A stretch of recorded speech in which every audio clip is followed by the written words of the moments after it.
ప్రతి 10 మందిలో దాదాపు 5-6 అధిక బరువు, హైపర్ టెన్షన్, డయాబెటిస్ లాంటి వ్యాధులతో బాధపడుతున్నట్లు అధ్యయనాలు చెబుతున్నాయి. అయితే వీటి నుంచి బయటపడేందుకు కొన్ని చిట్కాలను పాటించడం మంచిదని పేర్కొంటున్నారు ఆయుర్వేద నిపుణులు. మన వంటింట్లో ఉండే జీలకర్రతో ఎన్నో సమస్యలకు చెక్కు పెట్టవచ్చని పేర్కొంటున్నారు. ఉరుకు పరుగుల జీవితం, అనారోగ్యకరమైన ఆహారం, పని ఒత్తిడి, కుటుంబ బాధ్యతలు ఇలా ఎన్నో రకాల సమస్యలతో చాలామంది ఆరోగ్యం దెబ్బతింటుంది.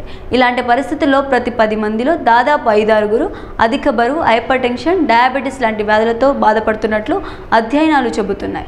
అయితే వీటి నుంచి బయటపడేందుకు కొన్ని చిట్కాలను పాటించడం మంచిదని పేర్కొంటున్నారు ఆయుర్వేద నిపుణులు. మన వంటింట్లో ఉండే జీలకర్రతో ఎన్నో సమస్యలకు చెక్కు పెట్టవచ్చని పేర్కొంటున్నారు. వాస్తవానికి జీరా ప్రతి వంటగదిలో తప్పనిసరిగా ఉండే మసాలా దినుసు. జీరా ఆహారానికి గొప్ప రుచిని ఇస్తుంది. అంతేకాదు అది అనేక ఆరోగ్య ప్రయోజనాలను కూడా అందిస్తుంది. జీలకర్రలో యాంటీ ఆక్సిడెంట్లు పుష్కలంగా ఉంటాయి. ఇవి బరువు తగ్గడంలో ముఖ్యమైన పాత్ర పోషిస్తాయి. జీలకర్రలో ఫాలిఫెనాల్స్ శరీరంలో ఆక్సీకరణ ఒత్తిడి నిరోధించే అనేక సమ్మేళనాలు పుష్కలంగా ఉన్నాయి. జీలకర్ర నీరు వివిధ జీర్ణ సమస్యల నుండి ఉపశమనం కలిగిస్తుందని ఆరోగ్య నిపుణులు అంటున్నారు. అయితే జీలకర్ర నీటిని రోజు తాగడం వల్ల కలిగే ప్రయోజనాలు ఏంటో ఇప్పుడు తెలుసుకుందాం. మంచి జీర్ణ వ్యవస్థ బాగా బరువు తగ్గడానికి సహాయపడుతుంది.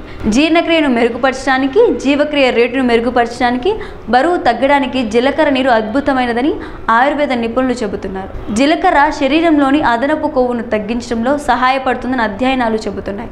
జీలకర్ర నీరు త్రాగడం వల్ల శరీరం కొత్త ఆరోగ్యకరమైన కణాలను ఉత్పత్తి చేయడానికి సహాయపడుతుంది. జీర్ణక్రియను మెరుగుపరిచే జీలకర్ర నీటిలో కెరీలు తక్కువగా ఉంటాయి. జీలకర్రలో ఉండే ఇనుము, ఫైబర్ రోగనిరోధక శక్తిని పెంచడంలో, కాలానుగుణ వ్యాధులతో పోరాడడంలో చాలా ఉపయోగకరంగా ఉంటాయి.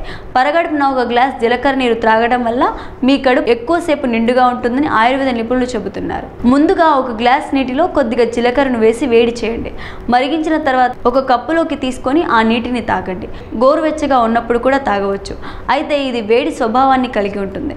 2 కప్పులు మాత్రమే తాగడం మంచిది.